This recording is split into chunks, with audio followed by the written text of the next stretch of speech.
He is author of the new book, The Dilbert Principle and Win Bigly, Persuasion in a World Where Facts Don't Matter. Scott Adams is here with me right now. Scott, it's great to see you.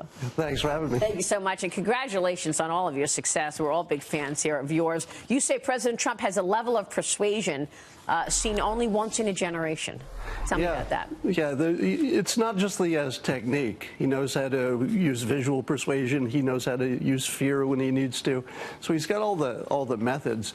But on top of that, he's got this gigantic personality and apparently an appetite for risk and ability to withstand withering criticism that just takes him to another level of effectiveness. You're right. Withering criticism is a good way to put it, because he just keeps going, and he just sort of takes the blows as mainstream media and his critics keep on attacking him. Yeah, he seems to get stronger. And one of his tricks is that he'll take all the attention away from everything else until he's the most important conversation point. And as long as you're only talking about him or only talking about the things that will help him, let's say immigration, for example, he's got an advantage. So break it down for us. In your book, you mentioned linguistic kill shots, where President Trump uses these nicknames against his opponents. We've got a few of them right here. Watch. Massachusetts is represented by Pocahontas, right? Pocahontas. Lion Ted Cruz. Crazy Bernie? I call him Little Marco, Little Marco. Brian Chuck Schumer. Crooked Hillary Clinton. How does this give him a leg up, you say? So these are really cleverly created. The first thing he does is he uses terms that you don't see in politics. You know, you don't see low energy, lion with a apostrophe, no G, you know, that sort of, you don't see Pocahontas.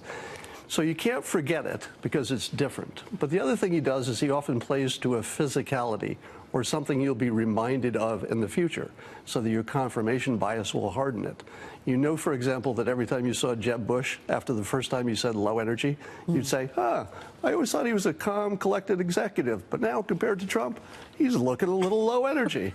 Incredible. So it just gets stronger as they go, which is sort of part of what he does for all of his branding of his opponents. And what does the president's book, The Art of Deal, have to do with him becoming president? You wrote that as well. Yeah, so it tells you that he's always been thinking in terms of persuasion, because branding, negotiating, selling, they're all part of this world. But he also had a pastor when he was a kid. His family pastor was Norman Vincent Peale, the great author who wrote The Power of Positive Thinking, who was so influential in his day that he was accused by his critics of being a hypnotist. So he's had this influence his whole life, and I'm not sure that it's, you know, a rigorous thought process versus absorbing it, but he has all the tools. You say it's this visual persuasion. When the president talks about building the wall, for example, watch this. We are building a wall on the southern border, which is absolutely necessary. We will build the wall. We will build a great wall along the southern border. Build that wall. Build that wall. Build that wall.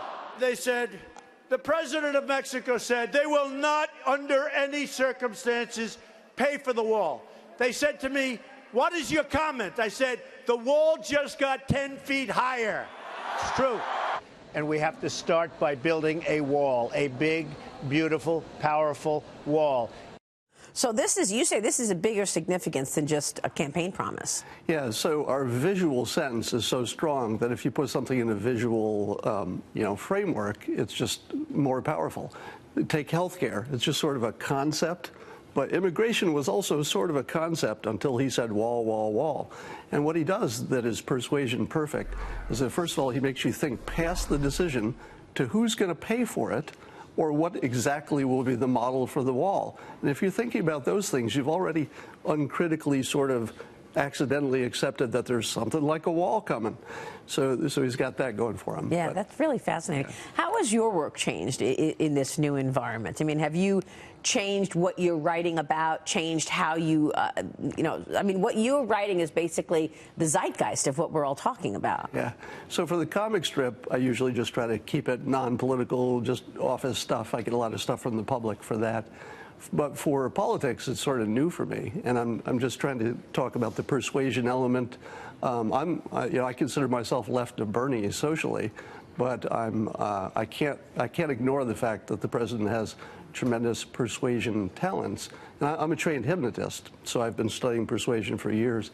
And to see somebody operating at that level, whatever you want to think about his policies or, you know, or the morality or the ethics of any of it, you can make your own decisions on that. But on pure tools and talent, never seen anything like it. You've never seen anything like it, and you were able to sort of know and predict that he would actually win the presidency. So was it that because you felt this power of persuasion was so strong, or do you think that you felt the zeitgeist of people feeling like they wanted to shake up, they wanted to change in Congress and in the White House? Part of his skill is knowing which issues to champion. You know, what can scare you, what will be visual. So he's picking the right stuff. That really helps. But it's the technique on top of that that makes it special. So it was the technique that tipped me off. I said early on that he was bringing a flamethrower to a stick fight. People just weren't equipped for anything he was bringing. Mm-hmm. That's right. You're right. But translate this into what you're expecting for the midterm elections now. I mean, you were very accurate on the presidential election. How are you feeling about the midterms now 6 days away? So midterms are harder to predict, but here are a few things that I think are underappreciated. One is that nobody has an expectation of privacy in 2018.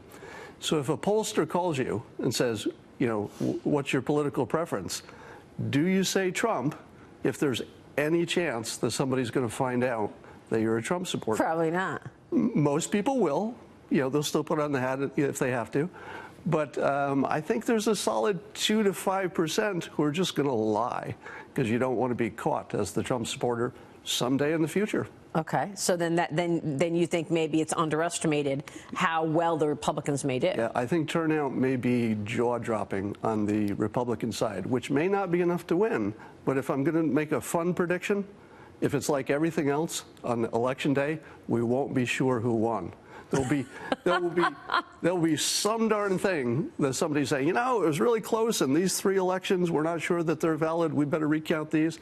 It would be a perfect movie result to not have a clean ending. What about at the end of the day, results versus resistance, which is the theme line that the majority leader Kevin McCarthy and the Republicans are going with?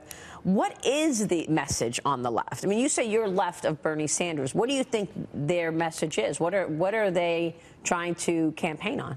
Well, unfortunately, other than resist. Yeah, all they have is anti-Trump, and then a little bit on health care, which again has no visual element. It's hard to get your hands around that.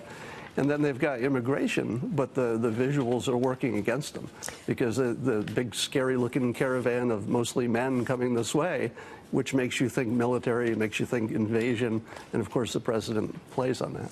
Visual persuasion, very important. Scott, it's good to see you.